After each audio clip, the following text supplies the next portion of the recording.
does it bother you when your images get cropped in a really weird way on people's news feeds or timelines when you post to Facebook or Twitter? Today I'm going to give you the dimensions to use to best showcase your work.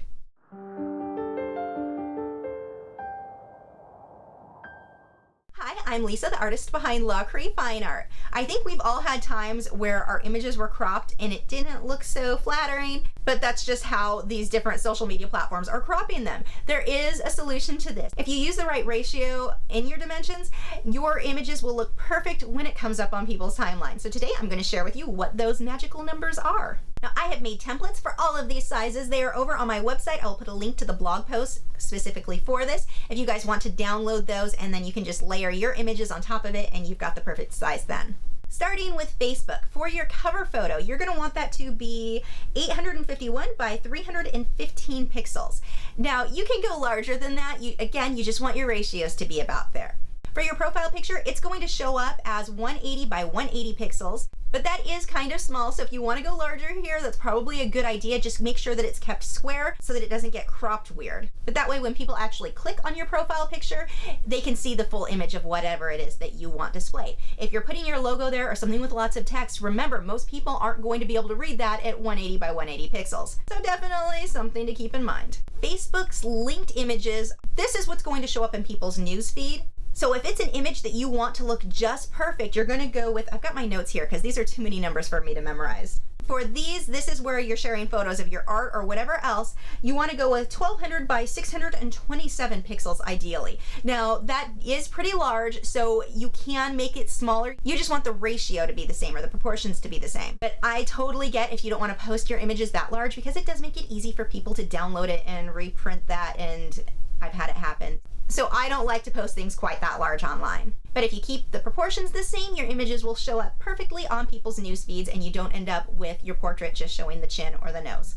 For all of these, I use Photoshop to crop my images and get them just right. PicMonkey is also a great free option. I will put a link in the video description. I did do a video recently showing you guys how to add watermarks.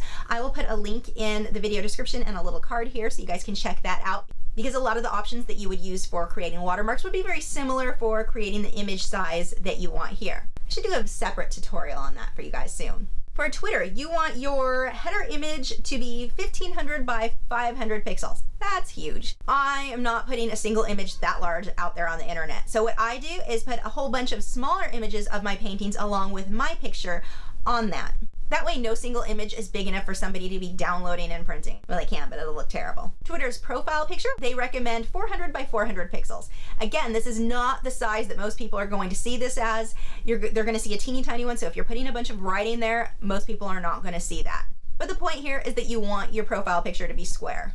Next, Twitter's in-stream size, and this is what's going to show up in people's timeline or newsfeed. This one's pretty easy. The ratio is 2:1. So if your picture is 800 pixels wide, you want it to be 400 pixels tall. That way it won't get cropped off really ugly and it'll show up very, very nicely in everyone's timeline. For Google+, their cover photo is huge. But the thing is, when someone goes to your Google Plus page, that entire image shows. So you do want a large, high resolution photo. But this is another case where I'm not putting one image that large out there on the internet. So what I do is a whole bunch of small images again. For this, your maximum resolution would be 2120 pixels by 1192 pixels. It's probably bigger than you need to go though. 1080 by 608 is the smallest that they would recommend you use. Otherwise it starts getting pixely and grainy and not look so good. For their profile picture, you're going to be shocked by this, but it's square. They recommend 250 by 250 pixels for this one. Now, Google Plus's in-stream timeline photos are the complete opposite of Twitter and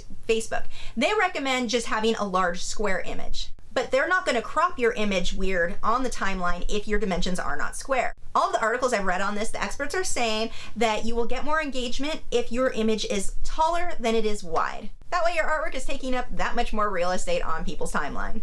There are several suggestions on the ideal pixel numbers there, but the one that I'm using is 500 pixels wide by 766 pixels tall. Now, the thing with all of these numbers, none of them are that big of a deal unless it's something that you're concerned about having it cropped weird. So all of these social media experts are saying that you will get better engagement and you do get better results on people looking and noticing your image if you stay within these dimensions. But if I'm drawing or painting something and I want to share it on one of these social media platforms, I am not always going to stop and resize it and make it perfect before I post. I really only do that on images where it matters a little bit more. Again, like when I wanted to promote my email list. But most of the time, I don't worry too much about this, but these options are there for you if you do want to take advantage of the best possible sizes for each platform. Thanks for watching. If you're new to my channel, I have new video critiques every Tuesday where I'm critiquing your original paintings or drawings, my own speed paintings, drawings, and tutorials every Wednesday, social media tips for artists each Thursday, and artist vlogs every weekend. So if you haven't already, I would love for you to subscribe so you don't miss out on anything, and you can follow me on Facebook, Twitter, Instagram, Tumblr, Google+, all those social media sites. Links are below in the video description where you can keep up with news, my newest work, and see real-time clips of whatever it is I'm currently working on. I'll see you guys this weekend for the artist vlog.